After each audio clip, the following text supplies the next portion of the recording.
ഒന്നിരുട്ട് വെളുത്തപ്പോഴേക്കും കണ്ടുകൂട്ടിയത് ലക്ഷക്കണക്കിന് ആളുകളാണെന്ന്. അപ്പൊ എന്തേലും പ്രത്യേകത ഉണ്ടാവാതിരിക്കൂലല്ലോ. അതുകൊണ്ട് അതുപോലെ തന്നെ ഉണ്ടാക്കി നോക്കിയതാണ്. ആദ്യം വെളിച്ചെണ്ണ ഒഴിച്ച് ചൂടായ പാനിലേക്ക് ചെറിയുള്ളി മുഴുവനോടെ ഇട്ട് കൊടുക്കാം. കൂടെ തന്നെ വെളുത്തുള്ളി ഇഞ്ചിയും കൂടി ഇട്ട് നല്ലപോലെ വഴറ്റിയിട്ട് വഴന്ന് വരുമ്പോൾ ചെറിയൊരു സവാള കനം കുറച്ചരിഞ്ഞതും 3-4 പച്ചമുളകും കൂടി ഇട്ട് വീണ്ടും നന്നായി വഴറ്റിയെടുക്കാം.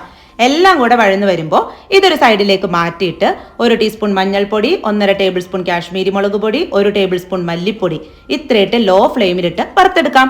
പൊടികളുടെ നിറം മാറി വരുമ്പോൾ എല്ലാം കൂടെ മിക്സ് ചെയ്തിട്ട് കഴുകി വൃത്തിയാക്കി വെച്ചിരിക്കുന്ന 1 കിലോ ചിക്കൻ ചേർത്ത് കൊടുക്കാം. എന്നിട്ട് ഒരു 2 മിനിറ്റ് നല്ലപോലെ മിക്സ് ചെയ്ത് കൊടുത്തിട്ട് ഇടയിൽ ഉപ്പിടാൻ മറക്കണ്ട. പിന്നെ ഇതിലേക്ക് ഒരു ഉരുളക്കിഴങ്ങ് തൊലിയൊക്കെ കളഞ്ഞ് കട്ട് ചെയ്തത് വിട്ട് വീണ്ടും ഒരു 2 മിനിറ്റ് ഒന്ന് യോജിപ്പിച്ചിട്ട് ഒരു ചെറിയ തക്കാളി ചെറുതായി അരിഞ്ഞത് മുകളിലിട്ട് മിക്സ് ചെയ്യാതെ മൂടി വെക്കാം. ഒരു 5-6 മിനിറ്റ് കഴിയുമ്പോൾ ആവിയിലിരുന്ന് ഈ തക്കാളിയൊക്കെ വെന്ത് ചിക്കനിൽ നിന്ന് വെള്ളം ഇറങ്ങി വന്നിട്ടുണ്ടാവും. ഈ സമയത്ത് കുറച്ച് കറിവേപ്പിലയിട്ട് ഇത് വേവാൻ ആവശ്യത്തിന് കുറച്ച് ചൂടുവെള്ളവും കൂടി ഒഴിച്ച് അടച്ചു വെക്കാം.